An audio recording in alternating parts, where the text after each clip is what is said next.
telephones are either turned off or on stun or some other way immobilized. You need to pick up the microphone. They need to pick up a microphone, and we have a question right here in the front. Right here.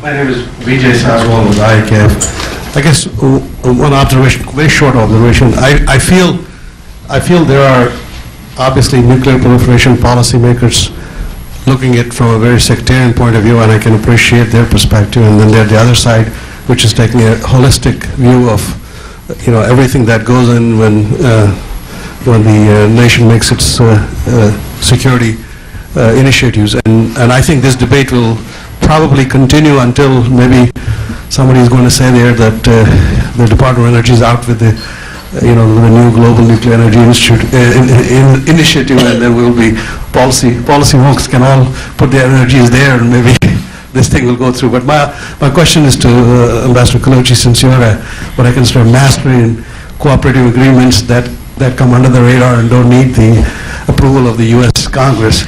The question to you, sir, is would a change in the nuclear suppliers group for the group members to entertain trade with India on civilian nuclear program, does that require in any way approval by the U.S. Congress? Thank you.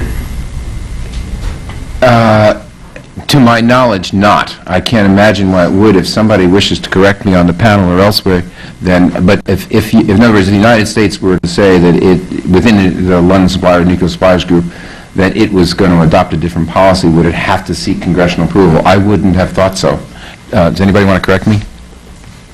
Vijay, the U.S. nuclear cooperation with India does require legislative changes. Yes, no, but we're not, there's a U.S. law, but you're not talking about U.S. law. He's not talking about U.S. law, right? Other countries. They're related in the sense that the NSG is a voluntary body that operates by consensus. Yeah. So you've got to get buy-in of all of the members, including the U.S., and if the U.S. doesn't have the legal capacity to give its approval, then I think there's an issue. George, would that be your... But that's not the question, is it? That's not the question. Can France settle it? One more clarification. If India and U.S. have not yet signed a nuclear cooperative agreement, which they will need to sign, and they will need to sign an umbrella agreement of some sort eventually to conduct trade between them. Before signing that agreement, can they actually entertain an executive order from the president saying, when the debate takes place at the nuclear suppliers group, U.S. will basically keep quiet? Can they do that? Again, I can't speak ex cathedra about this, but what the United States says in the context of the Nuclear Suppliers Group, it is free to say. What it does as a matter of policy is if it is not consistent with the Nuclear Non-Proliferation Act, it would have to be made consistent. So U.S. behavior, apart from the position it takes in the Suppliers Group, is subject to U.S. law and would require a change if behavior was going to change. Would it abstain? Vijay, I don't think this is going to get you terribly far, because what you've posed, I think, is a policy question and not a legal one. And I think it would be a policy question in which it would be extremely difficult for the United States to participate in an NSG decision that would authorize others to do something that is illegal for the U.S. to do.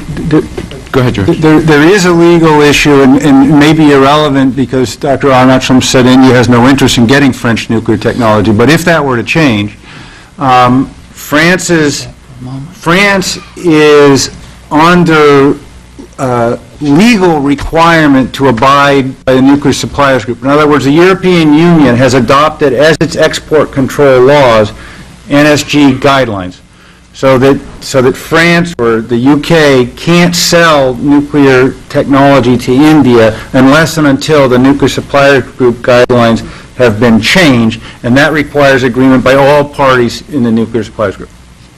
Wouldn't it be ironic if the Europeans were coming to the United States to supply because they couldn't, the reverse of what it was with Tarapur? Young man in the front here, please. I'm Cliff Singer from the AAAS.